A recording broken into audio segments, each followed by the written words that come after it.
Que se esperaba con muchísimo interés, bueno, tiene obviamente sus repercusiones. Es por eso que vamos a hablar con Maximiliano Montenegro, economista él, a quien hemos entrevistado ya en algunas otras oportunidades, un poco para llegar a entender todo esto que está pasando en las últimas horas. Maximiliano, muchas gracias por atendernos.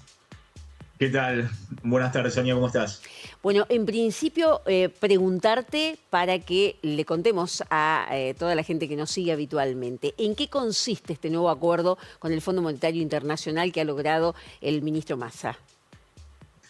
El acuerdo con el fondo todavía no se conoce en la letra chica del acuerdo, pero por lo que ha manifestado el FMI ayer en un comunicado y lo que ha dejado trascender Massa, es un acuerdo que obviamente redefine todas las metas fiscales, monetarias y de reservas de este año, pero fundamentalmente lo importante es cuáles van a ser los desembolsos del FMI este año para pagarse a sí mismo, porque son desembolsos para pagar los vencimientos de la deuda con el Fondo Monetario.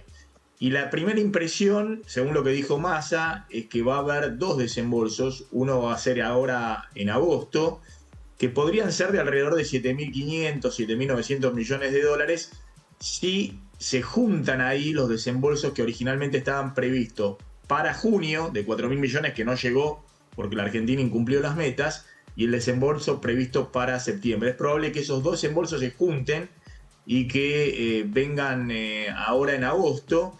Y la Argentina necesita eso porque ahora a fines de julio y los primeros días de agosto tiene que pagar en total 3.500 millones de dólares. Vamos a ver si llegan para calzarlo justo con el desembolso o eso se paga con yuanes y después con el desembolso se cubre ese faltante para las reservas. Pero eso le permitiría el acuerdo fundamentalmente al gobierno, bueno, despejar la incertidumbre de que este año puede haber un default, una cesación de pagos con el FMI, es decir, que estarían los desembolsos del FMI para pagarse a sí mismo, es decir, para cubrir los propios vencimientos que hay de la deuda con el FMI. Después habría otro desembolso en noviembre, adelantando el que estaba previsto para diciembre, pero eso caería ya en el próximo gobierno, ¿no? Porque en noviembre seguramente la idea es anunciar ahora que va a venir un segundo desembolso en noviembre, pero sería después del balotaje, si eventualmente hubiera, y eso caería para el próximo gobierno que tiene que cubrir vencimientos también de la deuda con el FMI en diciembre. Bien, cuando justamente Sergio Massa estuvo hace algunos días aquí en la ciudad de Paraná, decía en declaraciones a nuestro medio que iba a charlar con la gente del FMI, sobre todo teniendo en cuenta priorizar la cuestión de la soberanía, porque evidentemente no se podían llegar y cumplir esas metas en su momento firmadas con el Fondo Monetario Internacional. De hecho, ha habido un planteo del gobierno argentino y de hecho el FMI ha tenido que, de alguna manera, considerar esos planteos. Sí, yo creo que el FMI igualmente ha estado muy duro en un año en que la Argentina ha sufrido una sequía histórica y hay 20.000 millones de dólares menos de ingreso de dólares por el sector agropecuario, que es la fuente de dólares de la economía argentina. Y el FMI no ha accedido, y seguramente eso esté incluso en este nuevo acuerdo, no ha accedido a enviar dólares frescos, es decir, enviar una cantidad de dólares que permita a esta economía salir del ahogo que genera que desaparecieron 20.000 millones de dólares por la sequía. Me parece que el acuerdo con el fondo, el FMI no quiere empujar al precipicio a la Argentina, entonces no quiere detonar una crisis que sería que Argentina entre incluso en impagos con el propio FMI, pero insisto, lo que va a hacer el FMI es enviar una cantidad de dólares que pueden ser 7.500 en esta primera etapa u 8.000 millones en esta primera etapa y alrededor de 2.000 o 3.000 millones de dólares más en noviembre, pero eso es simplemente para cubrir los vencimientos para que Argentina no entre en una situación de crisis mayor. Igualmente las medidas que se tomaron el día de ayer justamente apuntan a buscar dólares por un lado, buscar ahorrar dólares por el lado de las importaciones, el dólar agro de 340 pesos para las exportaciones hasta el 31 de agosto, buscando si se pueden recaudar ahí o ingresar para el Banco Central 2.000 millones de dólares adicionales. Es decir, El gobierno está en esta tarea de tratar de estabilizar la economía y que no ocurra una crisis mayor hasta noviembre o hasta octubre, hasta la elección general, solo.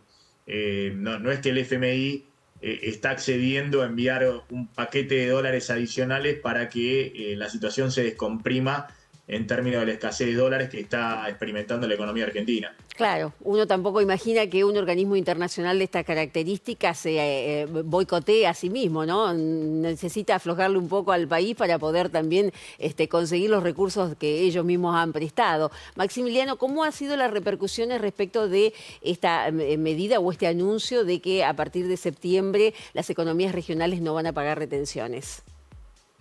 Sí, hay varios aspectos de las medidas. Fundamentalmente, insisto, por el lado de las exportaciones está este dólar nuevo de 340 pesos.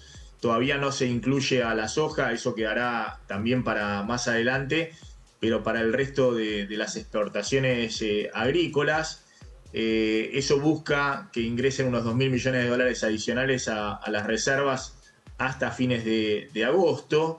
Y por otro lado, hay una serie de medidas que buscan encarecer las importaciones para ahorrar dólares por el lado de pago de importaciones.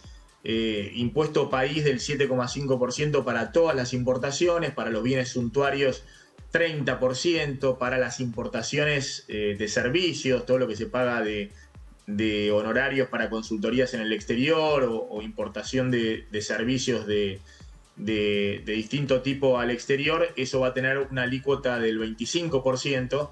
Es decir, son medidas que buscan de alguna manera alentar en el corto plazo el ingreso de dólares vía exportaciones y encarecer las importaciones sin devaluar, que es la receta típica del FMI en este caso cuando faltan dólares, es decir, que suba el dólar para todos, pero eso en este contexto puede tener un riesgo adicional que es que se dispare fuertemente la inflación y que la devaluación siga escalando. Entonces han tomado estas medidas de emergencia básicamente para tratar de salir del brete de acá a la elección del 13 de agosto de la escasez de dólares. Por ahora la reacción de los mercados es una reacción por un lado positiva desde el punto de vista de la suba de los bonos, de la deuda argentina, de la suba de las acciones que siguen escalando. Pero bueno, en el caso del dólar libre, el dólar blue, está subiendo 20 pesos en el día de hoy, está cotizando arriba de los 540 pesos. Eso también es lógico porque se ha quedado atrás ese dólar blue respecto al dólar más caro que hay, que es el dólar turismo al exterior o dólar Qatar, que ya está en los 565 pesos. Pero el gobierno sigue interviniendo en los dólares financieros, en los dólares dentro del sistema financiero, el dólar MEP y el dólar contado con liquidación, por eso esos dólares están más cerca de los 500 pesos. Pero si uno mira el termómetro del dólar, por ahora el dólar se sigue ajustando o acomodando al ritmo de la inflación. En todo caso, el problema principal que va a tener en las próximas semanas el gobierno es que todas estas medidas van a tener un costo adicional sobre los precios internos, porque encarecen, repito, las importaciones, y también pueden tener un costo adicional en términos de nivel de actividad en algunos sectores por este encarecimiento de las importaciones. Pero de alguna manera es la medida vista como el mal menor frente al riesgo de, ante la falta de dólares, una devaluación desordenada que sería mucho más complicado para la economía argentina. Maximiliano Montenegro, economista, muchísimas gracias por este análisis aquí en Ahora Mediodía. Gracias a todos. Hasta Nos luego. vemos. Muy amable.